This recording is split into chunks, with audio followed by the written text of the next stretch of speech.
Hi, my name is Natalie, and I'm going to be explaining how to use Plickers in the classroom, and more specifically in the first grade math classroom. And today I'm going to be focusing on one of our Common Core state standards, which is tell and write time. So this is for first graders. Students should be able to tell and write time in hours and half hours using analog and digital clocks by the time they finish first grade. So I would start out this lesson by explaining what a digital and analog clock are. So here is our digital clock over to the right, and here is our analog clock over, well, in the middle of the screen. And I just found this on Google by searching interactive digital and analog clock, which is what's nice about this specific interactive website is that you can turn the digital clock off if you just want to focus on analog time with your students. But I'm going to leave it up for now. And then I would also explain to them what the minute hand and the hour hand were. So this long hand, this green hand right here, is the minute hand, and I would explain that when that long hand is pointing up to the 12, then that means that the clock says o'clock. There's 0 minutes, it's at o'clock. And when that long hand is reaching down to the 6, that means we're at 30 minutes. So for example, right now we would say 12:30. And this shorthand is the hour hand. And when it is facing a number, that means that it is that hour. So it is 1 o'clock. The hour is 1. When it's facing the 2, then the hour is 2. It's 2 o'clock. What's kind of confusing about clocks for little kiddos is especially when like the minute hand is at 30 and the hour hand is right in the middle. It wouldn't be like 2.5 hours. It's technically it would, but you wouldn't say that. And so would be really confusing for kiddos is that part. So just explain that if it hasn't hit the 3 yet, quite yet, then it's still 2, the hour is still 2.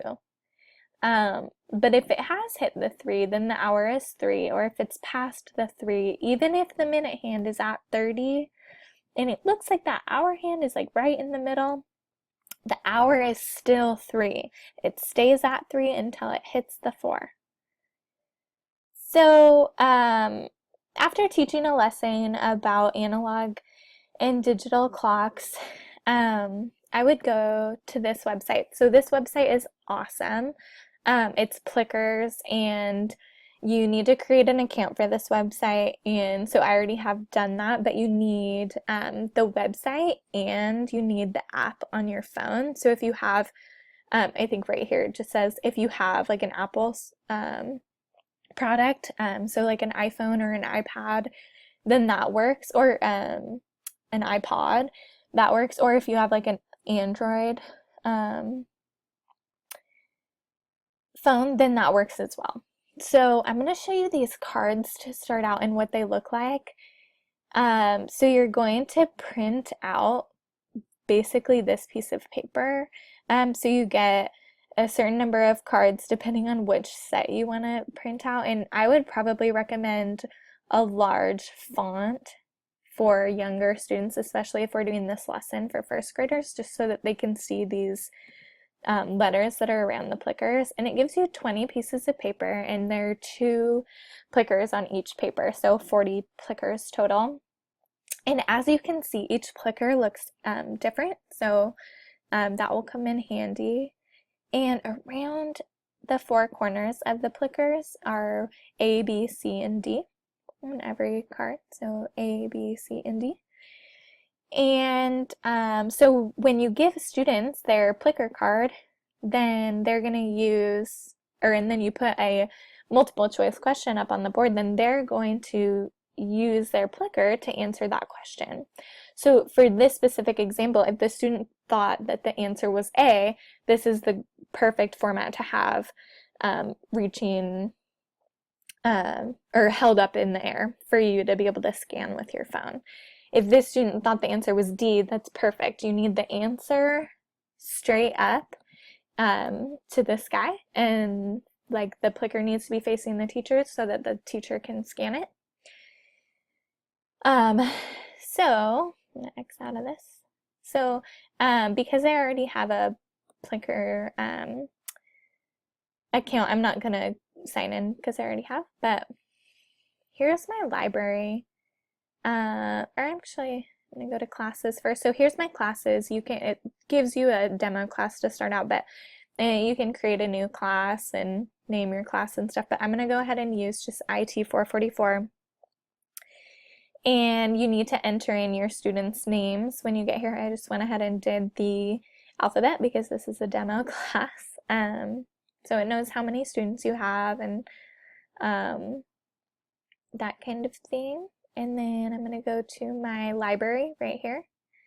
And these are all of the questions that I've created on the website itself.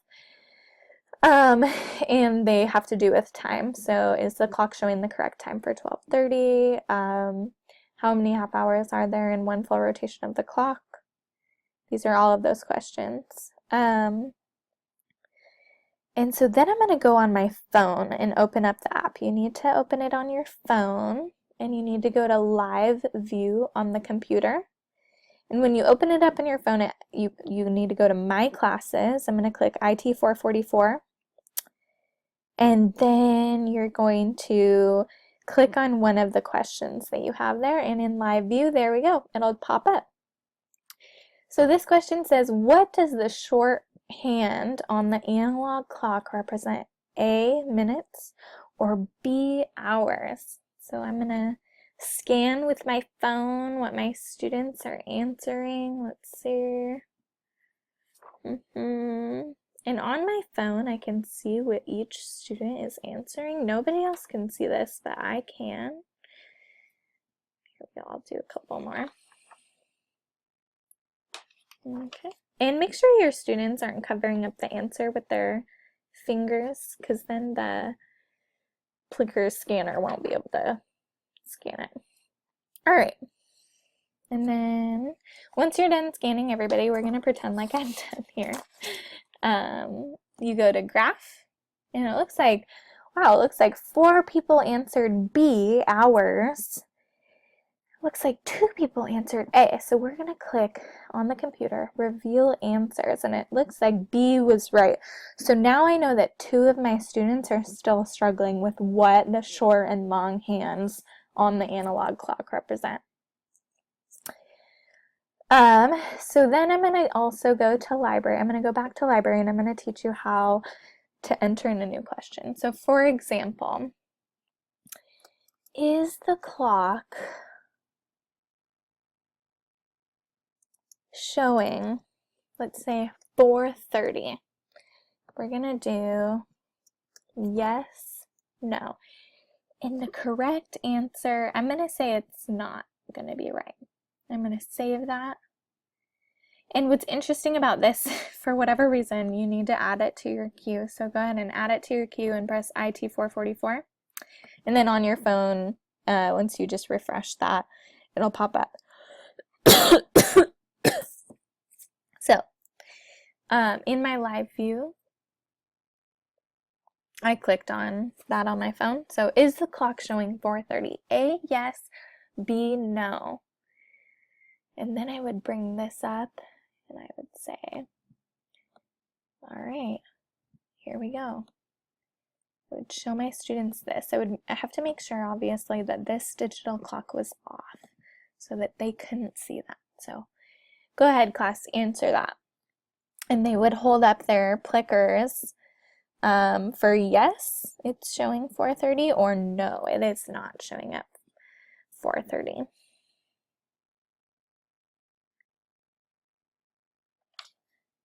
So I'm just scanning some Plickers. really quick. Alrighty, so I just scanned a couple so we can see how they answered these, or how my pretend students answered. So it looks like they answered. We're going to go to the graph, and it looks like majority of people answered B, no. It looks like one person answered A, so all right, B is the right answer. So it may look like on my phone I can see that person D, or whatever you had named that card, person D did not answer the question correctly. So I might need to spend a little bit extra time with them explaining this lesson. But if they're the only one, then I guess I explained it okay for the rest of the class and we can maybe move on. But because they answered incorrectly and they're the only one, I might need to do additional help with them. If the majority of my class answered it incorrectly consistently, I would maybe need to rethink how I taught this lesson. So there you go. That's how you use Plickers. It's really simple. You just need the app on your phone and you need to create an account on the website and print out these fun cards. And I feel like your students will like them. I've used them in some of my college classes and they've been really helpful for me. And it's really nice knowing that only the teacher knows that I didn't do it or that I didn't get the right answer. That's all. And that's only the important part. Nobody else needs to know if you got the question right or wrong, just the teacher really. So it can really help just benefit you as a teacher, but also benefit the students too. So thank you for watching.